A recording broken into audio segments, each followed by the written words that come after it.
Hey everyone, get ready for a captivating journey that will leave you craving for more. From exploring the depths of our world to understanding the human psyche. Come join us on this adventure. I'm Tyler. And I'm Elizabeth. And this is the Edible Attitude Podcast.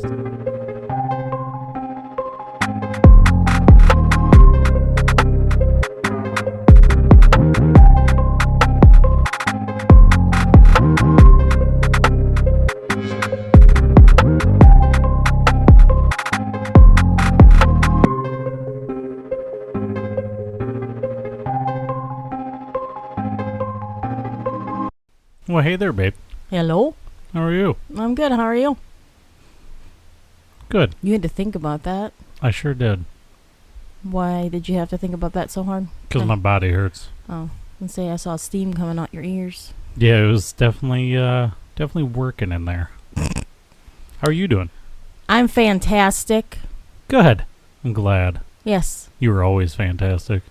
No, that's not true. Girl, that absolutely is true. Girl, you know it's true. 100%. So, did you do anything fun over the weekend? No, that's what I thought. Same shit. Just worked. Since daylight savings is here, I now leave work when it's light outside instead of dark. Oh, you leave to come home. Yes, you do. That's always a good thing. I like that. The month of December just is so depressing. So dark. Even when I get out of work at 4:30, it's still so dark. It's really depressing. Yeah. Yay for 7 o'clock sunsets. At least now we can, look forward to after work stuff because there's still sun outside. True. So we can actually go outside. Have more time for activities. Yeah, absolutely. Yeah. So do you have our fun fact for the evening? I sure do. All right. What is this fun fact? Fun fact. If Lego minifigures were real, I should say alive, they would have the world's largest population. Yeah. Because each set comes with at least 4. There's millions of sets out there. Yeah, but they're not counting, multiples of the same person. They're counting just one individual person. Oh, that makes more sense. Yeah. It's kind of like, having different outfits on. It's just the same person, just a different outfit. Oh, I suppose that is correct. Yeah. So that's an interesting fact. That is a very fun fact. I enjoy that fun fact very much. It is very weird to have, 2 Harry Potters in the same, set or something. I think with all the Harry Potter sets we have at least 5 Harry Potters. All different. All different. All different clothes. Yes.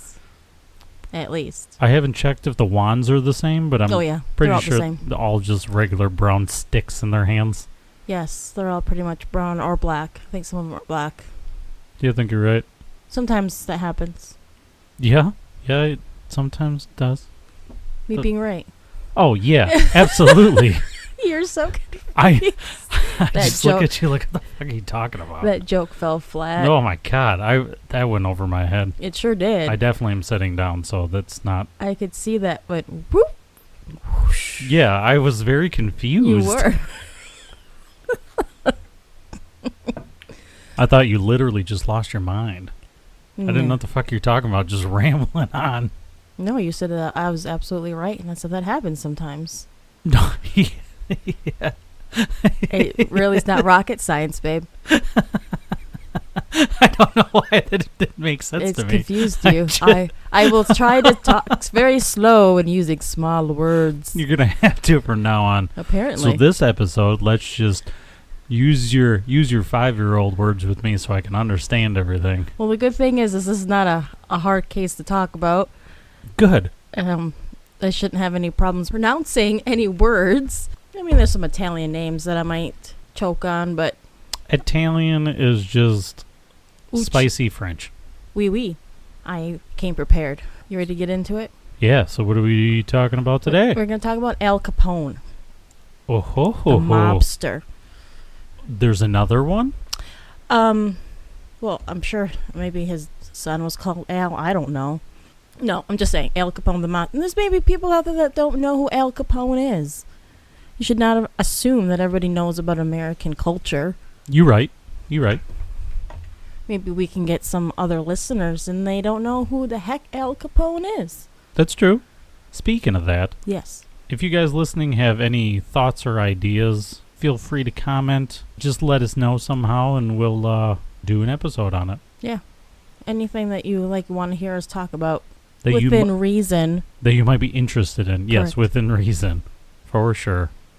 There's a fun fact about Al Capone, which is kind of funny that I can't. It's not really a fact. It's something that I was told. Okay. Growing up, my grandpa would always tell us stories saying that he knew Al Capone, that he grew up being his errand boy. Oh, boy. And I believed him. I'm like, oh my God, that's awesome. Until I started reading about it. Unless my grandfather was born about 10 years before we thought he was born, that's not possible. He just wanted to be cool in some way. So he did like to pull our legs a lot, and it's unfortunate that he's gone. He's been gone 19 years, so I can't ask him. That's true. But that was always a fun fact. I'm like, oh my God. He literally took it to the grave. Papa got to work with Al Capone. That's awesome. He was he had these elaborate stories he would tell us about what he did and how he ran these errands for Al Capone between different restaurants and stuff down on the south side of Chicago, and it's all very believable. He grew up in the south side of Chicago. Maybe he was thinking of a different guy. Maybe, because my grandpa was supposed to be born in 1933, and as you will hear this story, that's not possible because he was in prison. Oh. Yeah. What if Al Capone's other I don't officers? Know. Sure. Quite possible. But he never knew Al Capone.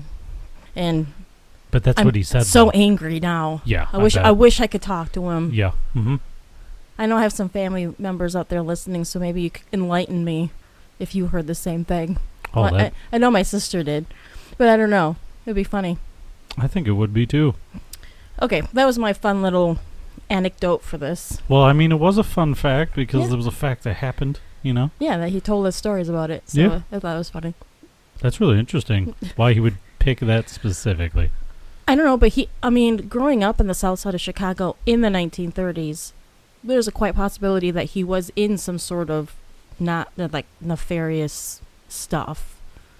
Okay. So, who knows? Who knows, yeah. Moving on. Are you ready? Pitter patter, let's get at her. Alphonse Gabriel Capone was born in Brooklyn, New York on January 17th, 1899. His parents were Italian immigrants, Gabriel Capone and Teresa Capone. His father was a barber and his mother was a seamstress, both born in Naples. And they immigrated in 1893. Oh. They settled in the Navy Yard section of Brooklyn, New York. And when Al was aged 11, they moved to another part of Brooklyn. Capone had 8 other siblings. Damn, he had 8 siblings. He had a big family. Well, Italian Catholic families are going to be rather large. Pretty hefty. Just like Irish Catholic is just what they do. There's James Capone, who later changed his name to Richard Hart and became a prohibition agent in Homer, Nebraska, which is funny to me, considering what Al was up to. Right. Probably wanted to get out of the family. Yep. There's a Ralph Capone, or Bottles, who took charge of his brother's beverage industry. There was Salvatore Frank Capone, Ermina Capone. She died as a baby. Aw. Ermino, I'm assuming they're probably twins. Albert, and then there's an Albert Capone. Albert? An Albert and an Alphonse. Okay. Because he was Alphonse and his brother was Albert. A Matthew and a Mafalda. Interesting names. Yes. Some were normal, some just really not. Ralph and Frank worked with Al Capone in his criminal empire. Frank did so until his death on April 1st, 1924. And Ralph ran Capone's bottling companies, both legal and illegal, early on, and was also the front man for the Chicago outfit until he was in prison for tax evasion in 1932. So neither one of these brothers like to pay taxes, apparently. Who does? Does anybody really? No, I know I don't. Yeah, it is what it is. Al showed promise as a student, but had trouble with the rules at his strict parochial Catholic school. Holy shit. He's not the only one that had problems with strict parochial rules. His schooling ended at the age of 14 after he was expelled for hitting a female teacher in the face. Good Lord. Pop off, big man. Capone worked at odd jobs around Brooklyn, including a candy store and a bowling alley. From 1916 to 1918, he played semi-professional baseball. Oh, shit, really? Yeah. I did not know that. Following this, Capone was influenced by gangster Johnny Torrio, whom he came to regard as a mentor. See, I don't know about the gangster life. I have looked into the five families, though. Mm-hmm. That's pretty interesting in itself. That is very interesting. It is a wild web of just lots of shit. Yes. I don't think I would want to go into that because I feel like that's a little dangerous, but I'll just talk about Capone, sure. Yeah. And don't ask me, I won't do it. Nope. Capone married Mae Josephine Coughlin at age 19 on December 30th, 1918. And earlier that month, she had given birth to their son, Albert Francis Sonny Capone. And he just died back in 2004. Oh, so he was alive quite long. Yep. Albert lost most of his hearing in his left ear as a child. Capone was under the age of 21, and his parents had the consent in writing to the marriage. And by all accounts, they had a happy marriage. Well, that's good. Yeah. But I think that was funny back then. You had to, if you were under 21, you had to have your parents' consent. Yeah, that's so weird. That is. I mean, it's weird now, but I guess back then it was, the norm. Yeah, now it's if you're under 18. Right. Which I think 21 is better, but what do I know? Or emancipated. Oh, sure, yeah. Capone initially became involved with small-time gangs that included the Junior 40 Thieves and the Bowery Boys. He then joined the Brooklyn Rippers, and then the powerful 5 Points gang based in Lower Manhattan. During this time, he was employed and mentored by fellow racketeer Frankie Yale, a bartender in a Coney Island dance hall and saloon called the Harvard Inn. Capone inadvertently insulted a woman while working the door, and he was slashed with a knife 3 times on the left side of his face by her brother, Frank Galluccio. The wounds led to the nickname Scarface, which Capone loathed. Which is what Al Pacino portrayed in Scarface. Yes. And he did a hell of a job. Never watched that movie. It is an interesting watch. I really didn't know it was even based on Al Capone's life. Yeah. Well, obviously after I was doing this, I realized that, but it's Hollywooded up for, obvious reasons for maybe. But there's a lot of accuracies to it. They just have to make it more Hollywood, I get that. Right. The date when this occurred has been reported with inconsistencies. When Capone was photographed, he hid the scarred left side of his face, saying that the injuries were war wounds. He was called Snorky by his closest friends, a term for a sharp dresser. Snorky? Yeah, Snorky. Not snarky, snorky. Snorky. With an O. With an O. Huh. In 1919, Capone left New York City for Chicago at the invitation of Torrio, who was imported by crime boss James Big Jim Colosimo as an enforcer. Ooh. Capone began in Chicago as a bouncer in a brothel, where it was thought the most likely way for him to have contracted syphilis. Sounds about right. Capone was aware of being infected at an early stage, and timely use of Salvarsan probably could have cured the infection.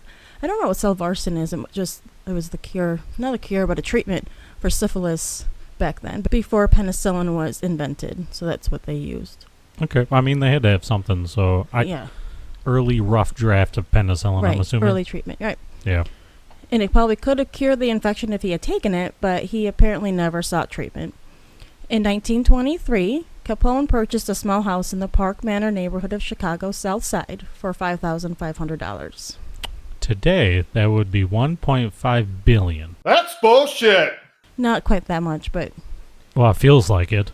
Torrio headed an essentially Italian organized crime group that was the biggest in Chicago, with Capone as his right-hand man. Torrio was wary of being drawn into gang wars and tried to negotiate agreements over territory between rival crime groups. He's moving up. He is. Well, he's the right-hand man of this big guy. Yeah, that's important. Mm-hmm. He's made right now. Right now, yep. The smaller North Side gang, led by Dean O'Banion, came under pressure from the Jenna brothers, who were allied with Torrio. O'Banion found that Torrio was unhelpful with the Jenna's encroachment, despite his pretensions to be a settler of disputes. In a fateful step, Torrio arranged the murder of O'Banion at his flower shop in November of 1924. Oh, gotta get rid of him. This placed Jaime Weiss at the head of the gang, backed by Vincent Drucci and Bugs Morin. Weiss had been a close friend of Banyan, and the Northsiders made it a priority to get revenge on his killer. Well, yeah, as one does. Gotta get revenge somehow. During Prohibition, Capone was involved with Canadian bootleggers who helped him smuggle liquor into the U.S. When Capone was asked if he knew Rocco Perry, billed as Canada's king of the bootleggers, he replied, "Why, I don't even know which street Canada is on." He's smart. Other sources, however, claim that Capone had certainly visited Canada, where he maintained some hideaways, but the Royal Canadian Mounted Police state that there is no evidence that he ever set foot on Canadian soil, which I'm sure he did, because Yeah, probably. Detroit is not that far from Chicago, and that's right, basically, in Canada, right across the river. Yeah, pretty There's much. no way. I mean, easy access is right there. Right. Just take a ship and, hey, how you doing? Yeah. A. Well, yeah, if you're in Canada, you gotta say A. A. It's just the way of how Canada works. Oh, yeah, don't you know? An ambush in January of 1925 left Capone shaken but unhurt. 12 days later, Torrio was returning from a shopping trip when he was shot several times. Oh, boy. After recovering, he effectively resigned and handed control to Capone, age 26. Yeah, he was just like, nope, that's it. I'm done. Who became the new boss of an organization that took in illegal breweries and a transportation network that reached to Canada with political and law enforcement protection. So basically, Chicago was Gotham in the 1920s and 30s. Oh, whole bunch of... Yep. Whole bunch of... The gangs ran the oh, city. yeah, for sure. The police department was just... They were run by the gangs. Yeah, they were paid off, and... Oh, yeah. Rackets were everywhere, and... Yeah, it was a lawless time for sure. In turn, he was able to use more violence to increase revenue. Any establishment that refused to purchase liquor from Capone often got blown up, and as many as 100 people were killed in such bombings during the 1920s. Oh boy, why didn't they just burn the fucking thing down? Why blow it up? That just seems so extra. Yeah, so people are like, oh fuck, I don't want to get blown to pieces. Sending a message. Yes. Okay, I get it. Yeah. Rivals saw Capone as responsible for the proliferation of brothels in the city. Good. I guess. I suppose. I mean, lawless time, do what you want. Right? Capone indulged in custom suits, cigars, gourmet food and drink, and female companionship. Oh, hell yeah. He was a high roller. He was particularly known for his flamboyant and costly jewelry. His favorite responses to questions about his activities were, "I am just a businessman giving the people what they want." He's literally Penguin. He is. He's Penguin. Oh my God, who's Batman? Where's Batman? And all I do is satisfy a public demand. Capone had become a national celebrity and talking point. Yeah, he absolutely is. He looks like him, too. Yeah, he's short-statured. I wouldn't say he's fat like, Penguin is depicted as. Right. Or, limpy in some way. We don't know that. That's true, I suppose. Maybe if you got out of prison, maybe. I don't know. I'm just speculating. Maybe. With the syphilis and all that jazz. That's so wild. I wonder if that's where the Batman creators took their, their whole inspiration from. Could be. And then as we hear more, maybe more characters will pop out at you. I wonder if there's a Commissioner Gordon in this story. There's no Commissioner Gordon in this story. They all get paid off, huh? Well, until the feds come in. The big guys. Yeah. The adults. We gotta stop the kids from fighting. Capone based himself in Cicero, Illinois, after using bribery and widespread intimidation to take over town council elections, making it difficult for the Northsiders to target him. Capone's driver was found tortured and murdered, and there was an attempt on Weiss's life in the Chicago Loop. Oh boy. In September of 1926, the Northsiders used a ploy outside Capone's headquarters at the Hawthorne Inn aimed at drawing him to the windows. Gunmen in several cars then opened fire with Thompson submachine guns and shotguns at the windows of the first-floor restaurant. Oh, this restaurant was big. It had 2 floors, huh? It was swanky. It says it's an inn, so I'm assuming it was a restaurant with a motel on top. Oh, okay. Hotel on top. Capone was unhurt and called for a truce, but the negotiations fell through. 3 weeks later, on October 11th, Weiss was killed outside the Northsiders' headquarters at O'Banion's former flower shop. The owner of Hawthorne's restaurant was a friend of Capone's, and he was kidnapped and killed by Moran and Drucci in January of 1927. All of his allies are dropping. Well, when you appear on stage and you've got a target on your back, that's what happens. Capone became increasingly security-minded and desirous of getting away from Chicago. As a precaution, he and his entourage would often show up suddenly at one of Chicago's train depots and buy up an entire Pullman sleeper car on a night train to Cleveland, Omaha, Kansas City, Little Rock, or Hot Springs, Arkansas, where they would spend a week in luxury hotel suites under assumed names. You gotta have a little vacation. Gotta get away from all the heat. Yeah, take a break. You gotta. It's just like video games. Video games, if you gain heat, you gotta hide. Yeah, you gotta. In 1928, Capone paid $40,000 to Clarence Bush of the Anheuser-Busch Brewing family for a 10,000 square foot home on Palm Island, Florida, between Miami and Miami Beach. I wonder what $40,000 is nowadays. $1.6 billion. I wonder if that house is still there. Why? It might be. I mean, Maybe. it's possible. In November of 1925, Capone's consigliere, Antonio Lombardo, was named head of the Union Siciliana, a Sicilian-American benevolent society that had been corrupted by gangsters. Oh, of course it was. An infuriated Joe Aiello had wanted the position himself, believed Capone was responsible for Lombardo's ascension, and resented the non-Sicilians' attempts to manipulate affairs within the Union. What, because he doesn't have the blood? Right. What a bunch of shit. I mean, I guess if you're trying to keep it, the whole line of succession and... Well, he's Nepalese. He's not Sicilian. Yeah, that's true. So there's bound to be something, some sort of, I don't want to say racism, but like... No, absolutely. That's really what it is. It's race in a way. I guess. Sicilians are different than Italians. Sicily's not part of Italy. It's its own country. It's Sicily. It is? They don't want to be considered Italians. Let me see if I'm right. I could be wrong. Sicily is not a part of Italy? I'm not a geography buff, so I don't know. I mean, at least I can find Australia on a map. So there's that. It was merged with the Kingdom of Italy in 1861. So this is, although today, an autonomous region with special statute. So it is, but it isn't. So I was kind of right. Yeah, we're both kind of right. Okay. I'll give that to you, though, because it's not completely true. Yeah, I just thought Sicily was... Because it's right off the toe of the boot. Right. It was like a province. Mm-hmm. Or a state, whatever you want to call it. Sure. Aiello severed all personal and business ties with Lombardo and entered into a feud with Capone.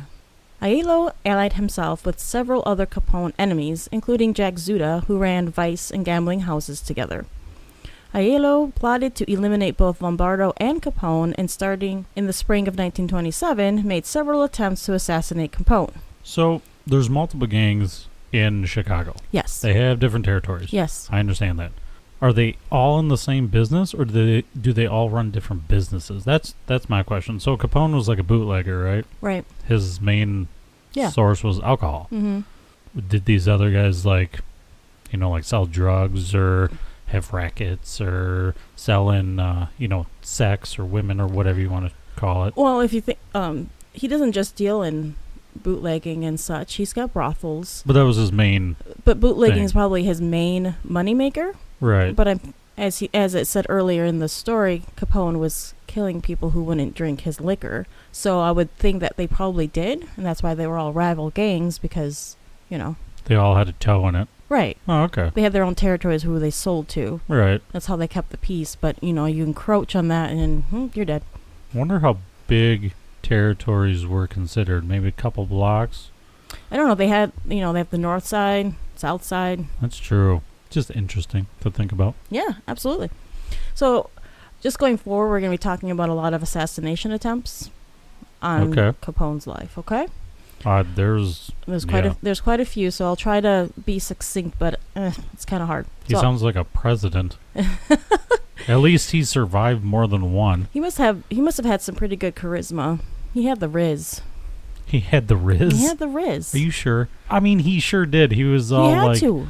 He's all dialed up with his jewelry and shit. He was balling. I'm surprised he was still, with women. Surprised his dick hasn't fallen off yet. Well, from the syphilis, it might have. You never know. On one occasion, Aleo offered money to the chef of Joseph Diamond Joe Esposito's Bella Napoli Cafe, Capone's favorite restaurant, to put prussic acid in Capone's and Lombardo's soup. What is that? I have no idea. Reports indicated he offered between $10,000 and $35,000 to kill these two guys. God damn. That's probably like $100 million today. At least. Not really. It's not that much. Prussic acid is also known as hydrogen cyanide. Doesn't cyanide taste like almonds or something, or is that like a peach pit, or I don't know, or they refined it in peach pits? I don't know. No idea. Never tried it. I hope not. You wouldn't be here. It's more toxic than solid cyanide compounds due to its volatile nature. Oh boy. They weren't fucking around. He was not fucking around. Instead, the chef exposed the plot to Capone, who responded by dispatching men to destroy Aleo's bakery on West Division Street with machine gun fire. What happened to the explosives? He just went with the Tommy guns. He was just mad, wasn't thinking. He's like, fuck it, we're just gonna mow this shit down. Yep. More than 200 bullets were fired into the bakery on May 28th, 1927, wounding his brother, Antonio. Wow. Like 4 drums worth of a Tommy gun. Yeah. Just gone. And he wounded a guy. That's it, yes. Again, just sending a message. Capone doesn't seem that bad. He's just, it's business. It is. It's business just business. is business. He never actually kills anybody. He just has other people kill. But yeah. But he never kills anybody. Well, he's an associate to murder, so. But he's never convicted on murder charges. Right. Anyway, that'll come later. Sure. During the summer and autumn of 1927, a number of hitmen Aleo hired to kill Capone were themselves slain. Why does this dude keep trying? It's not working. He just has it out for Capone. Aleo eventually offered a $50,000 bounty to anyone who eliminated Capone. At least 10 gunmen tried to collect on the bounty, but ended up dead. All 10 of them, huh? Good Lord. Plus other ones that, Capone's ally, Ralph Sheldon, attempted to kill both Capone and Lombardo for Aleo's reward, but Capone henchman Frank Needy's intelligence network learned of the transaction and had Sheldon shot in front of a West Side hotel, although he survived the incident. So even his friends were trying to turn on him. Dang. Well, when you got a $50,000 dot on your back, you might as well try, right? True, very true. Go big or go home. I mean, if you make that decision, you gotta make your bed and lay in it. $50,000 in 1927 money is $891,741. Almost $1 billion. That's crazy. Yeah, almost $1 million. Oh, okay. Nice try. I'm just saying what I feel. It's okay. In November of 1927, Aiello organized machine gun ambushes across from Lombardo's home and a cigar store frequented by Capone. But those plans were foiled after an anonymous tip led police to raid several addresses and arrest Milwaukee gunman Angelo Lamartino and 4 other Aiello gunmen. After the police discovered receipts for the apartments in Lamartino's pockets, he confessed that Aiello had hired him to kill Capone and Lombardo, leading the police to arrest Aiello himself and bring him to the South Clark Street police station. Why would you keep the receipts? What are you going to do? Get his money back because he has not really used that. I don't know, I'm just kidding. Well, Probably wasn't thinking. At the end of the year, is he going to be like, hey, this was a business expense? No, because they're all tax evasions. Oh, yeah, that's right. Upon learning of the arrest, Capone dispatched nearly 24 gunmen to stand guard outside the station and await Aiello's release. The men made no attempt to conceal their purpose there, and reporters and photographers rushed to the scene to observe Aiello's expected murder. Times were wild back then. Good Lord, you're not kidding. People are like, wait, everybody pull out your phones. They didn't have phones, but they had cameras. Good God. When released, Aiello was given a police escort out of the station to safety. He later failed to make a court appearance after his attorney claimed he suffered a nervous breakdown. Aiello disappeared with some family members to Trenton, New Jersey, from whence he continued his campaign against Capone in Lombardo. So he moved to the East Coast and then continued trying to kill him. So this guy tried to get killed once, and he freaked out. Capone's just sitting there like, I don't know, man. It's 10-0 right now. I'm winning. Okay, I gotta try something. Retaliation has to happen. Yes, it's gotta. And he's like, oh shit, I can't do this anymore. I gotta leave. But I have an idea. Sounds about right. What a fucking moron. If you are enjoying this topic and you would like to talk more about it, you can find us at Edible Attitude or at Edible Attitude Podcast on Facebook, Twitter, or Instagram. So have you heard about the Valentine's Day Massacre? Heard about it, yes. I don't know much about it. Okay. So Capone was widely assumed to have been responsible for ordering the 1929 St. Valentine's Day Massacre, despite being at his Florida home at the time of the massacre. The massacre was an attempt to eliminate Bugs Moran, head of the North Side Gang, and the motivation for the plan may have been the fact that some expensive whiskey illegally imported from Canada via the Detroit River had been hijacked while it was being transported to Cook County, Illinois. This is literally like a video game. Hey, someone's carrying this thousands of pounds of liquor. Go steal it for me. Like, what the fuck? It happens in the Gotham TV show. Literally. Like, what the fuck is happening? This is so wild. It's fun. This is... it's like straight out of a goddamn movie. Yeah, but it really happened. That's bullshit! Which is weird.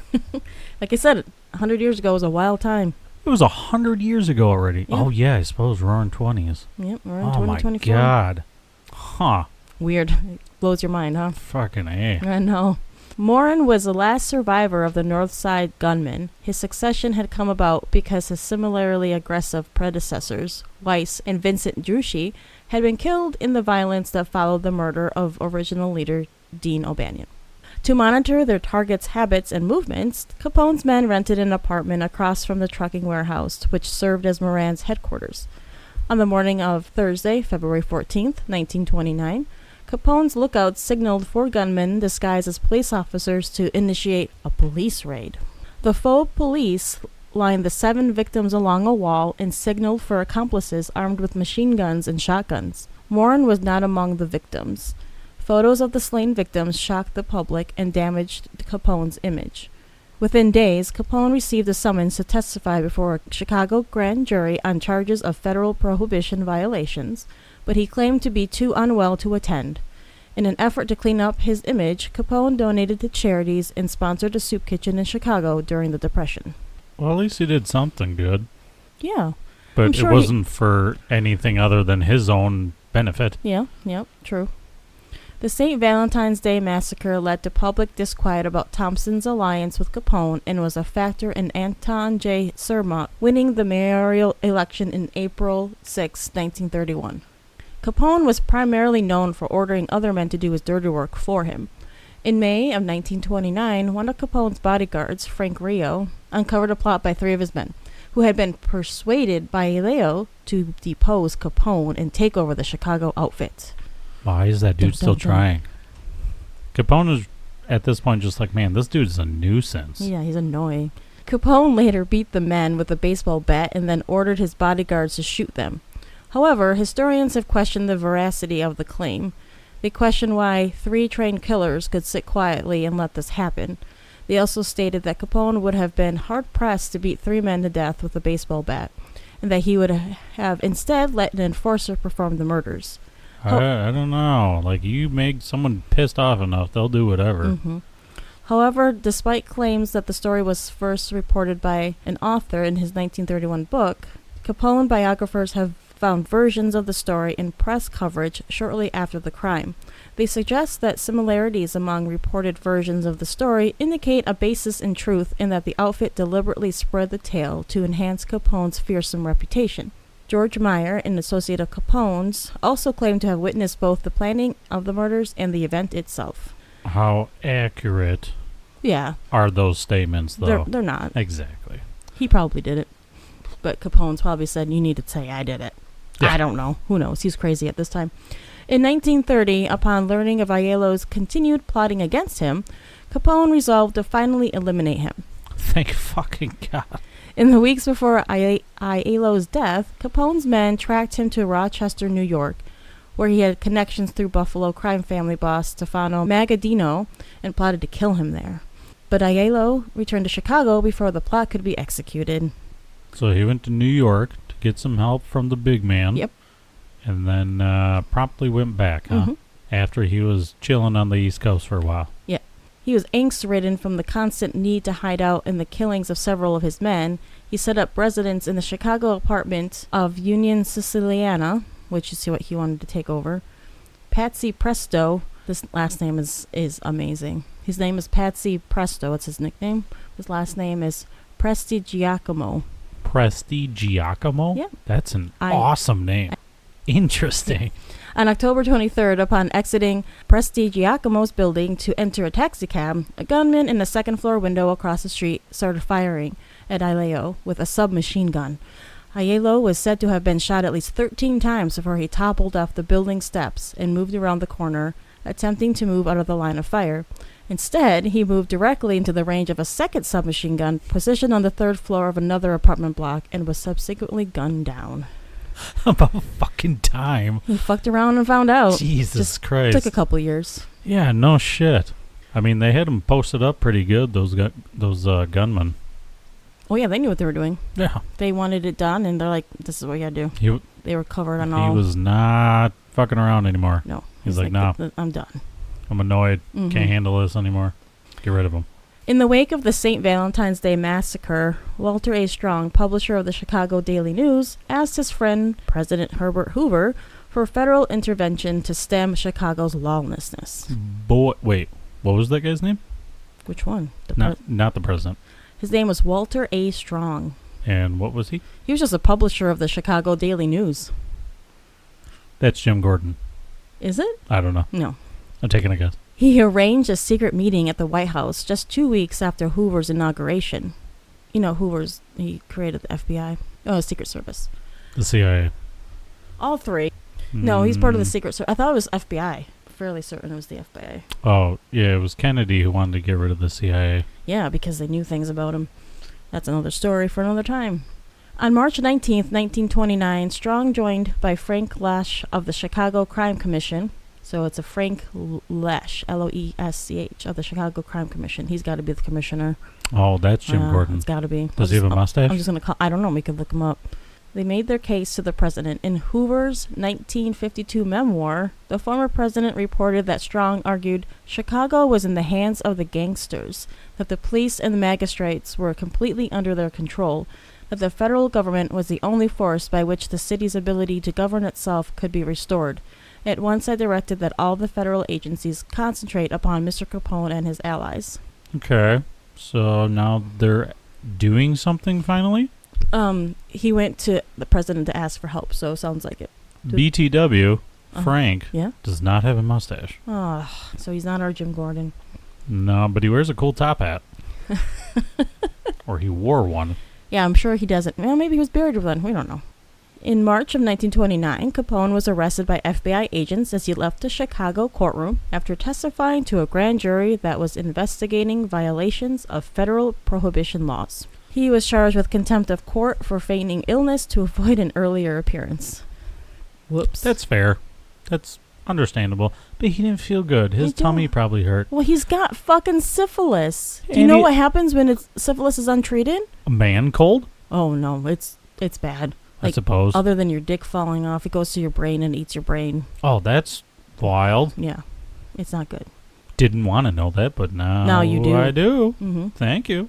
Capone was indicted by a grand jury and a trial was held before Philadelphia Municipal Court Judge John Welsh. And following the entering of a guilty plea, Capone was sentenced to a prison term of a year.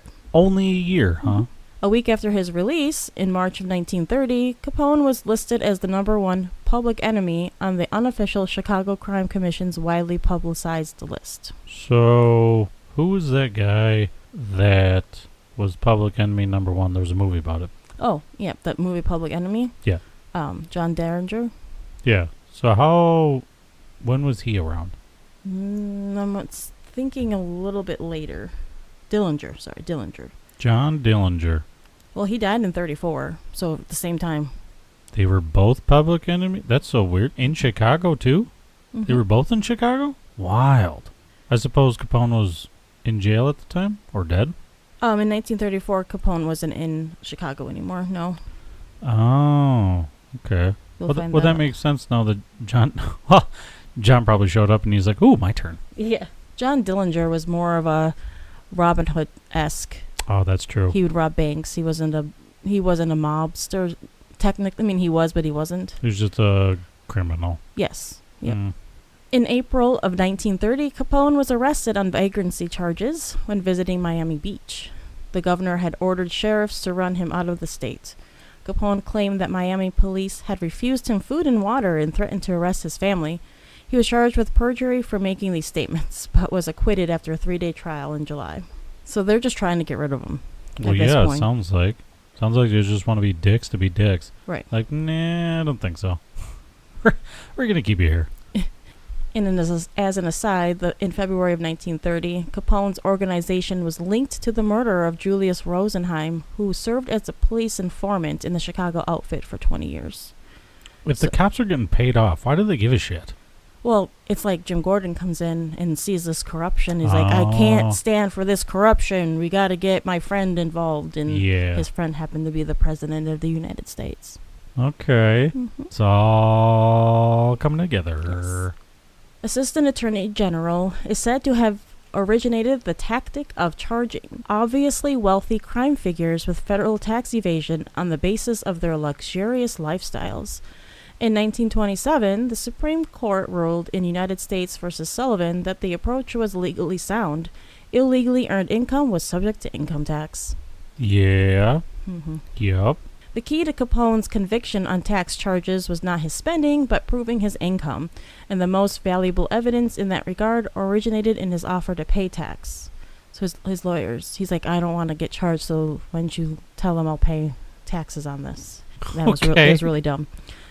Al Capone ordered his lawyer to regularize his tax position, and although it was not done, his lawyer made crucial admissions when stating the income that Capone was willing to pay tax on for various years, admitting income of $100,000 for 1928 and 29, for instance.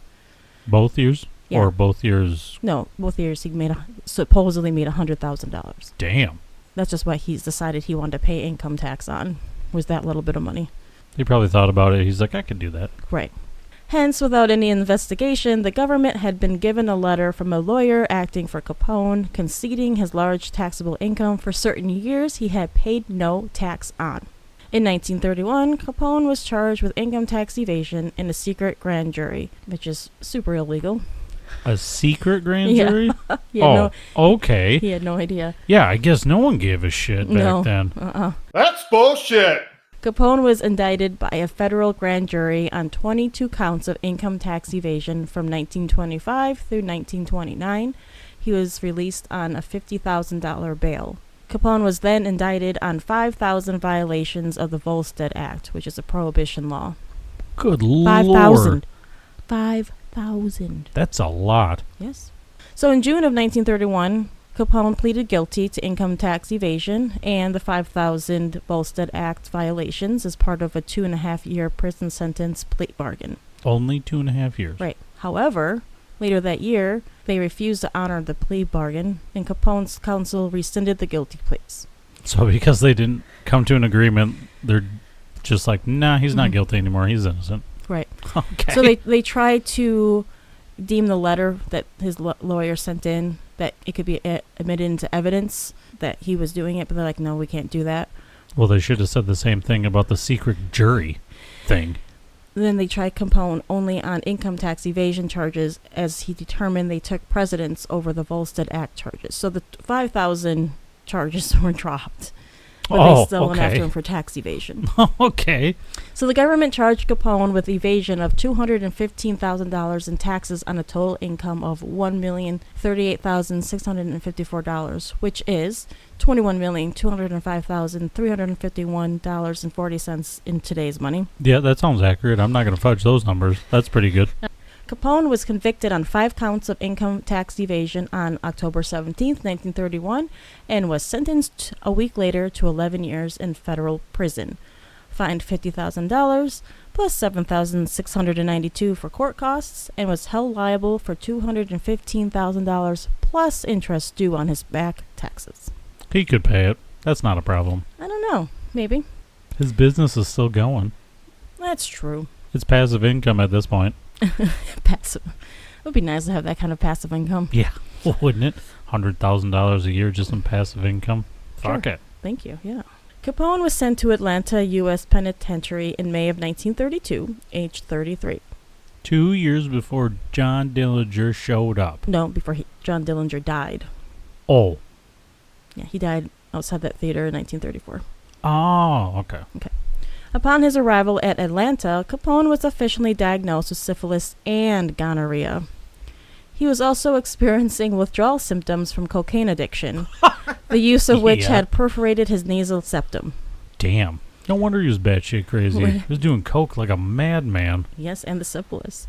Capone was competent at his prison job of stitching soles on shoes for 8 hours a day, but his letters were barely coherent. He was seen as a weak personality, and so out of his depth dealing with bullying at the hands of fellow inmates that his cellmate, seasoned convict Red Raduski, feared that Capone would have a breakdown.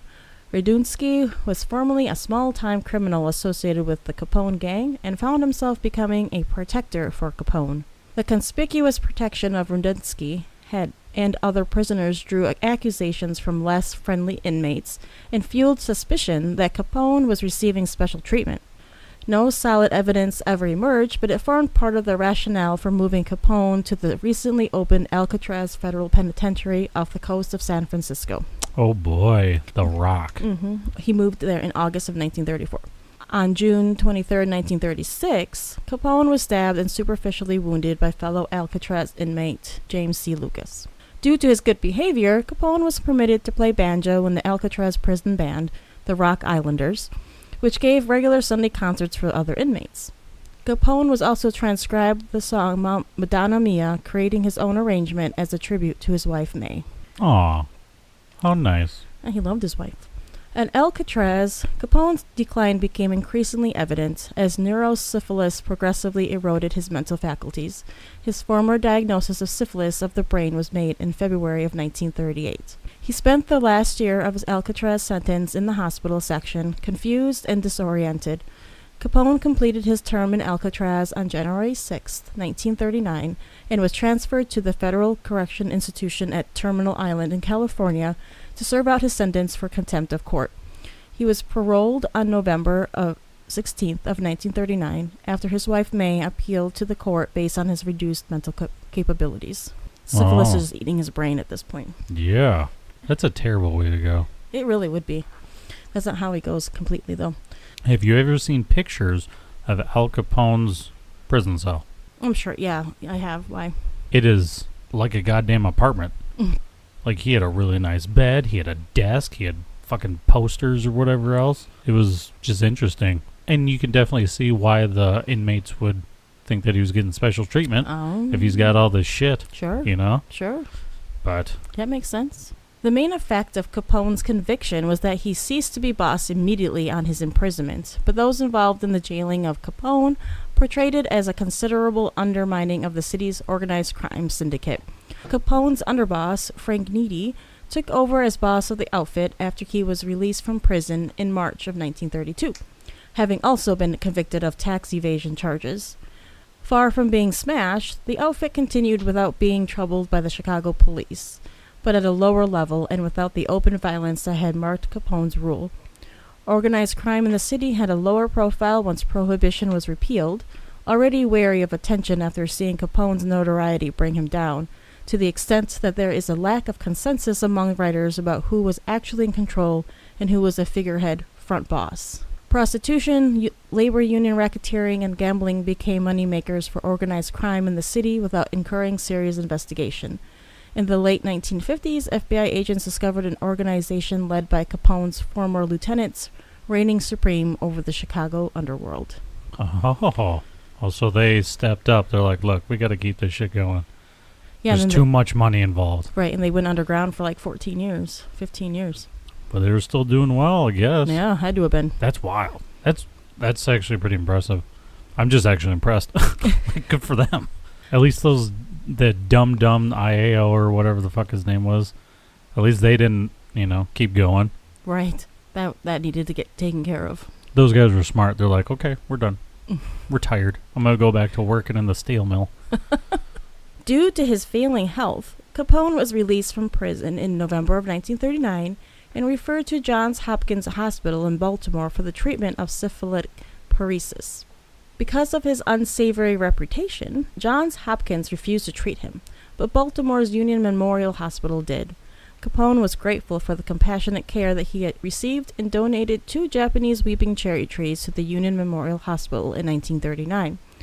After a few weeks of inpatient and outpatient care, in March of 1940, a very sickly Capone left Baltimore and traveled to his mansion in Palm Island, Florida. In 1942, after mass production of penicillin was started in the United States, Capone was one of the first American patients treated by the new drug. Though it was too late for him to reverse the damage to his brain, it did slow down the progression of the disease. So he's known for more than one thing. Yeah. So good for him, I guess. Not so much for the syphilis, but, or the coke abuse. In 1946, his physician and a Baltimore psychiatrist examined him and concluded that Capone had the mentality of a 12-year-old child. Bro. He spent the last years of his life at his Palm Island mansion, spending time with his wife and grandchildren. On January 21st, 1947, Capone had a stroke. He regained consciousness and started to improve, but contracted bronchopneumonia. He suffered a cardiac arrest on January 22nd, and on January 25th, surrounded by his family in his home, died after his heart failed as a result of apoplexy. What wasn't wrong with him? Holy shit. Like, he just came out of the fucking hospital, and then every single disease was like, hey, I got an idea. Let's fuck him up. His body was transported back to Chicago a week later, and a private funeral was held. He was originally buried at Mount Olivet Cemetery in Chicago. In 1950, Capone's remains, along with those of his father, Gabriel, and brother Frank, were moved to Mount Carmel Cemetery in Hillside, Illinois. So closer to home? Yeah, I guess. But he's still in the Chicago area. Right. But that's all I got for you. Interesting. So, back to when his boys took over. Mm-hmm. How long did they keep it going for? Or were they all just... Well, it says that in the late 50s, the FBI agents discovered an organization led by Capone's former lieutenants reigning supreme over the Chicago underworld. They have not... It doesn't say that they cut it off or it ended in the 50s. But a lot of this gangster stuff kind of fiddled out in the 50s and 60s. Yeah. Fizzled out, so. And then it turned into the government. That's bullshit. Right. Taxes. Pay your taxes. Yeah, pay your taxes, people. That's the message you should get from this podcast. Always pay your taxes. Or you'll end up like Capone. Well, maybe not the syphilis part, but the money part for sure. Let's hope not the syphilis Yeah, part. yeah. I mean, in this day and age, no one should be dying of complications of syphilis. Yeah, or cancer, but we still have that too, dear. Shouldn't happen, but we do. Okay, but syphilis it's a disease that we're able to eradicate. Yeah, so is cancer. We just don't because it makes so much fucking money. That's unfortunate. It's really unfortunate. Like the dude who cured polio. He was like, here, everybody. It's free. Yep. It's cured. Here you go. Or the guy that invented insulin. Did the same thing, sold it for $1, and look at the racketeering right now about that. I know you know that. I know. I know you know. I know. It's so But it's the same thing. Stupid. No, he didn't sell it to... He sold the company. Like, the whole thing, they...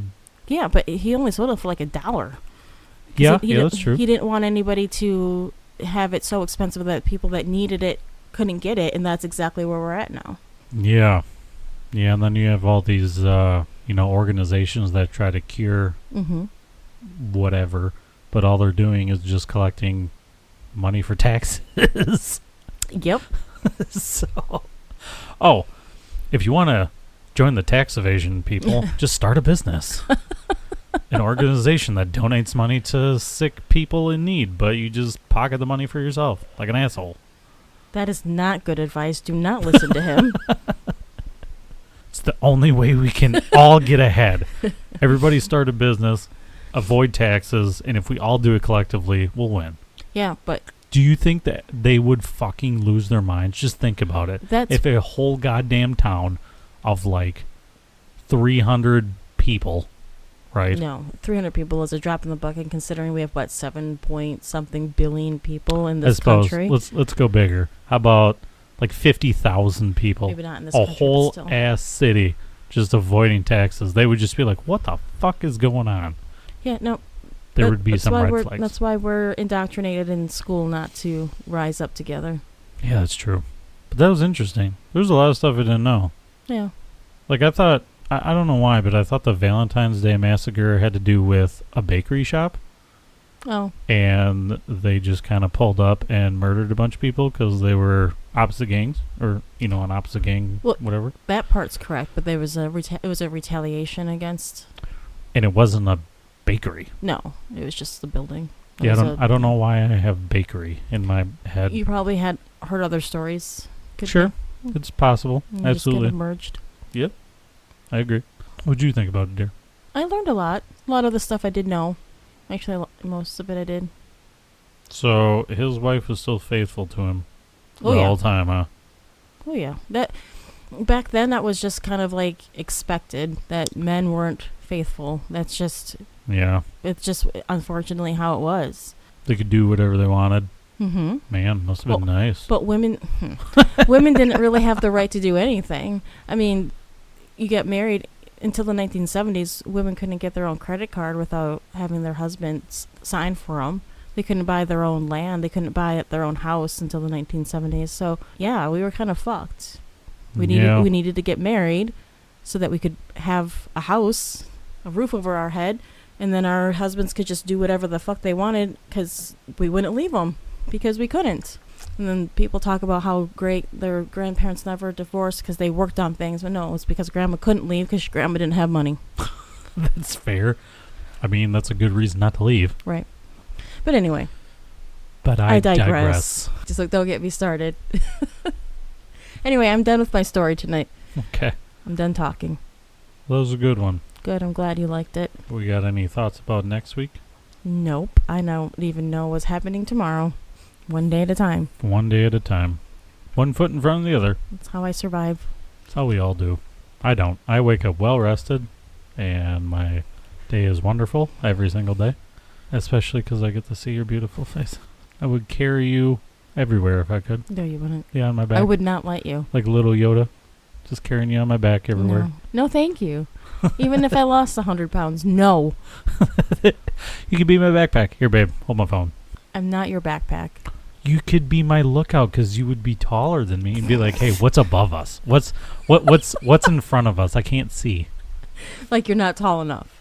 Well, you could have binoculars and you'd be like, I'm scanning. Hold on.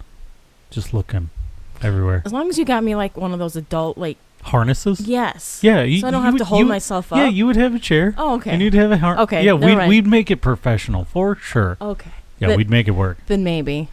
I still wouldn't be that much taller than you if I'm on your back. It's another head at least. Okay. We could dress up in a trench coat and go to a movie. That would be fun. But knowing you would forget I was on your shoulder or on your back, and you'd walk into a room and I'd get smacked in the head by the top of the door.